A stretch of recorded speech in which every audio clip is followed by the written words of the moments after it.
Hi, welcome back to Susan's Kitchen Corner. On this episode, we're going to make rolls. They're really fun to make.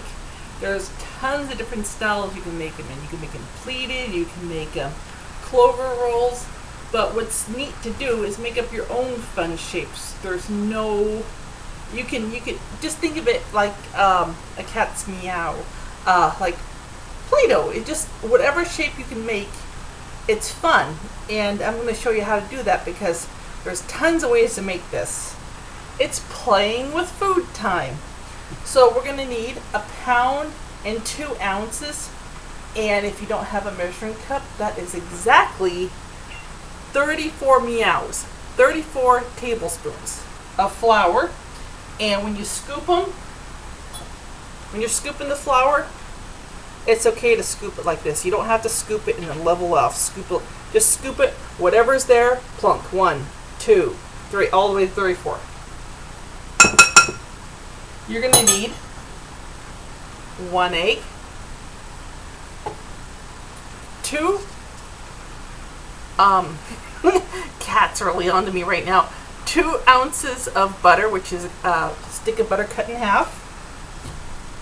You're going to need, you want to help cook? You're going to need at least 2 teaspoons of yeast. This is the kind of yeast I use. I hear you. You're supposed to be sleeping. You're going to need, no, you don't need yogurt, but this is little cups I use. You need 2 tablespoons of powdered sugar. And you need 10 fluid ounces of milk, which is in here, which is equivalent to 28 tablespoons. And so what we're going to do is we're going to take our butter, and because when you stick a huge block of butter into you need a pan. When you stick a whole block of butter into a pan like this, it takes a little while to melt. So what we're going to do is we're going to chop our butter up. And if you're doing anything with butter and you want it to melt faster, do the old chop method. Yeah, that was pretty amazing there. I almost had a butter stack. Look how talented I am. Think I should go for like Guinness World Record of butter stacking here? This is pretty cool. Let's see if you can do this. Okay, so plop it in. We're gonna melt the butter a little bit. So, oh, wrong burner. So put that on low. And we're gonna melt the butter. And when the butter is almost all the way melted down, then we're gonna add the milk. And then we're gonna make the milk warm. We're not going to make it hot. We're just going to get it warm. And let's get our teaspoons.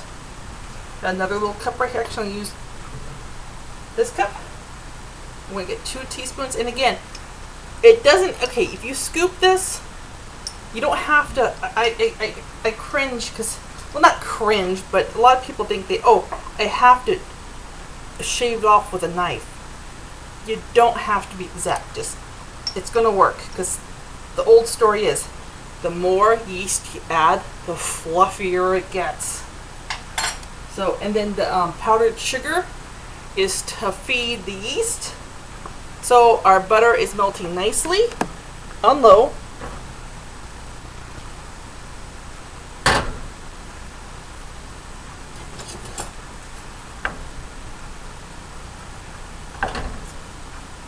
Sticking together.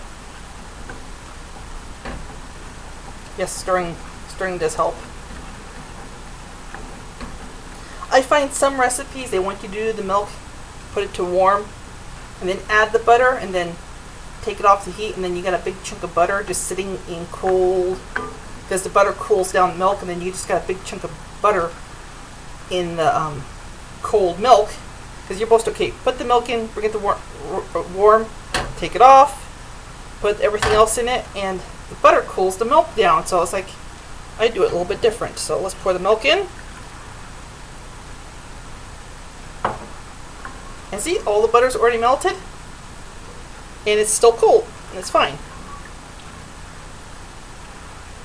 Now if you want, and you watch it carefully,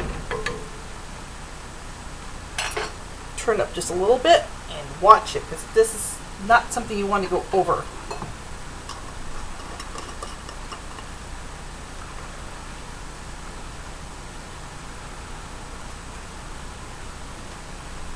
Okay, after we add the yeast to this, just keep a check on it. We're going to want to let this rest for 15 minutes.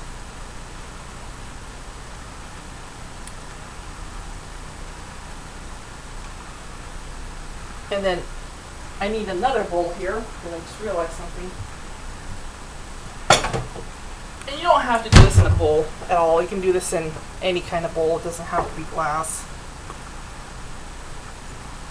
So this is lukewarm. See how fast that goes? And see how those little butter clusters in there?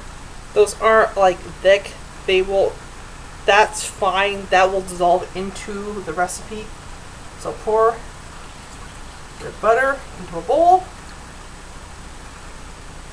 Make sure the people on camera can see it. And then what we're going to do is we're going to add the sugar, add the yeast,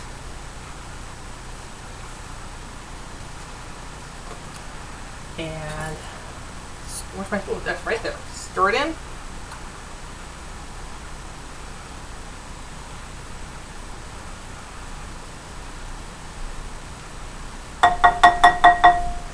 And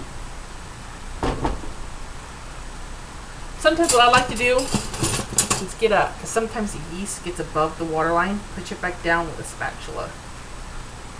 You want all that yeast to get in there.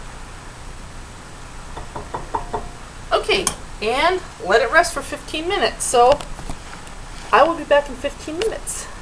See you later.